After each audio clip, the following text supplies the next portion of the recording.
ترکیہ کے صدر رجب طیب اردوغان نے اسلام کا مذاق اڑانے والے، قرآن کریم کو جلانے والے اور دنیا بھر کے مسلمانوں کے جذبات کو ٹھیس پہنچانے والے ممالک کو سبق سکھانے کے لیے، ان کو ان کی اوقات بتانے کے لیے اس مرتبہ ایسا قدم اٹھایا ہے جس کی تعریف آپ بھی کرنے پر مجبور ہو جائیں گے۔ رجب طیب اردوغان نے اپنا نقصان اٹھانا منظور کیا، اپنے ملک کا نقصان اٹھانا منظور کر لیا ہے، لیکن انہوں نے اس طرح کے ممالک کو سبق سکھانے کا فیصلہ کر لیا ہے۔ اب جانتے ہیں کہ رجب طیب اردوغان اور پورا ترکی پچھلے کئی سالوں سے کوشش کر رہا ہے یورپین یونین میں شامل ہونے کے لیے، اور یورپین یونین کے جو ذمہ دار ہیں وہ ہمیشہ دباؤ بناتے رہے ترکی پر کہ ان کو یورپین یونین میں اسی وقت شامل کیا جائے گا جب ترکی نیٹو میں شامل ہونے کے لیے سویڈن کو منظور کرے گا۔ اور رجب طیب اردوغان کی طرف سے ہمیشہ یہ کہا گیا کہ سویڈن میں قرآن کریم کی بے حرمتی کی جاتی ہے، وہاں اسلاموفوبیا کو بڑھاوا دیا جاتا ہے، سرکار کی طرف سے ایسی ریلیوں کی پرمیشن دی جاتی ہے جہاں اسلام کا مذاق اڑایا جاتا ہے، قرآن کریم کو نظر آتش کیا جاتا ہے، اس لیے ہم سویڈن کو نیٹو کا رکن نہیں بننے دیں گے۔ پھر دباؤ بنایا جاتا کہ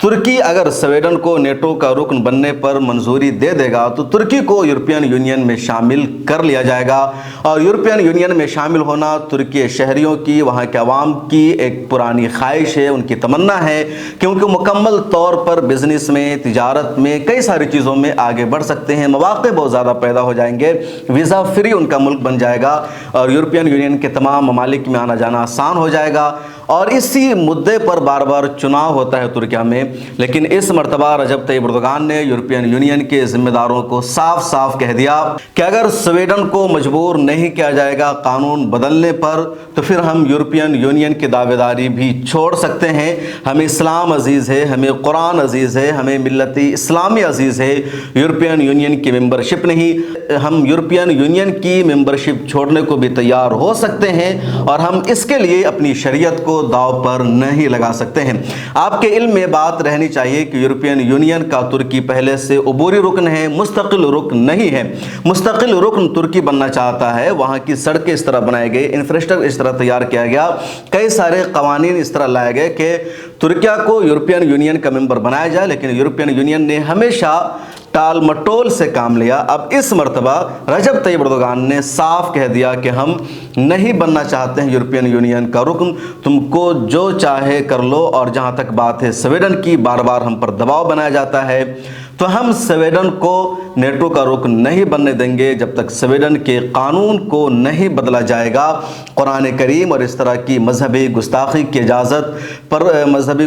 کی جو اجازت دی جاتی ہے اس پر پابندیاں نہیں لگائی جائے گی، ایسے لوگوں کو جب تک سزا نہیں دی جائے گی ہم سویڈن کو نیٹو کا رکن نہیں بننے دیں گے۔ رجب طیب اردوغان ابھی امریکہ کے دورے پر ہے، جہاں وہ اقوام متحدہ کی جنرل اسمبلی میں حصہ لے رہے ہیں۔ وہاں جانے سے پہلے انہوں نے صحافیوں سے خطاب کیا، اور صحافیوں سے خطاب کے دوران ہی رجب طیب اردوغان نے کہا کہ یورپین یونین کوشش کر رہا ہے کہ وہ ترکیہ کو یونین سے نکال دے، کیونکہ سویڈن کو ہم نیٹو کا رکن نہیں بننے دے رہے ہیں تو وہ ہمیں باہر نکال دے، ہم خود نہیں چاہتے ہیں یورپین یونین کا رکن بننا۔ اس سلسلے میں ایک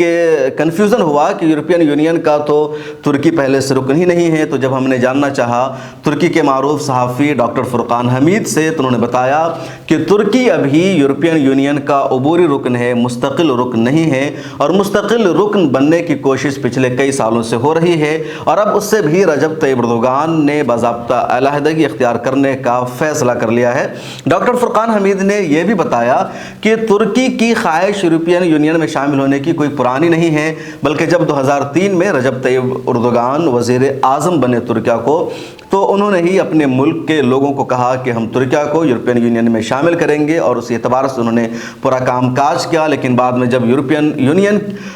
کا رویہ انہوں نے دیکھا تو انہوں نے بھی قدم پیچھے ہٹا لیا ہے۔ ڈاکٹر فرقان حمید نے یہ بھی مجھے بتایا کہ اپنے کچھ قوانین میں تبدیلی لا کر کے انہوں نے یورپین یونین کی حمایت حاصل کی۔ مقصد تھا فوج کو حکومت کے ماتحت کرنا۔